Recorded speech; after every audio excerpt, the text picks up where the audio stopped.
চালু করাস একদম নাসরিন, আপনাকে জানিয়ে রাখি ভাঙড় বিধানসভাতে একবার নয় একাধিকবার পুলিশ আক্রমণ হচ্ছে কলকাতা পুলিশ হওয়ার পরে। শওকত মোল্লার লিটল বাহিনীদের হাতে, এমনই কিন্তু বার্তা জানাচ্ছেন আমাদের পাশে দাঁড়িয়ে আছেন আইএসএফ নেতা উসমান দা, তার সঙ্গে আমরা কথা বলবো।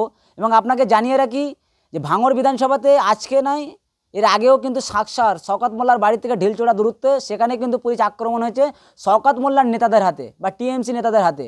আর সেই পুলিশ আবার ফের আজ আক্রমণ হলো। এই দুষ্কৃতী রাষ্ট্রকে চালাচ্ছে, তাহলে কি শওকত মোল্লা?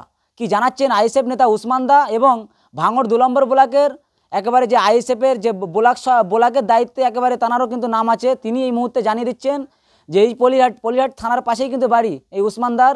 আর এই উসমানদার সঙ্গে আমরা কথা বলবো। কেন জানিয়ে রাখি আপনাকে নাসরিন, জানেন ভাঙড় বিধানসভাতে বারংবার একাধিক সাধারণ কর্মীরা কিন্তু মার খায় বা আইএসএফ করার জন্য মার খাচ্ছে। এবারে ডাইরেক্ট পুলিশকে একেবারে মারতে আসছে। যে ছবিটা দেখতে পাচ্ছেন ব্যাকগ্রাউন্ডে চলছে, এই যে দুষ্কৃতী কারা বা কার নেতৃত্বে, এখানে এমনটাই খবর পাওয়া যাচ্ছে টিএমসির কোনো একটা বিচার হচ্ছিল, সেই বিচারে গোষ্ঠীদ্বন্দ্ব হয়, তারপরেই এক টিএমসির কোনো হারমাতরা নাকি এই পুলিশের উপরে আক্রমণ করা। আচ্ছা, হারমাত বলতে বাধ্য কেন? এই ভাঙড় বিধানসভাতে বারংবার পুলিশের উপরে আক্রমণ হচ্ছে, আর সেই নাম কিন্তু উঠে আসছে টিএমসি সরকারের কিছু নেতাদের।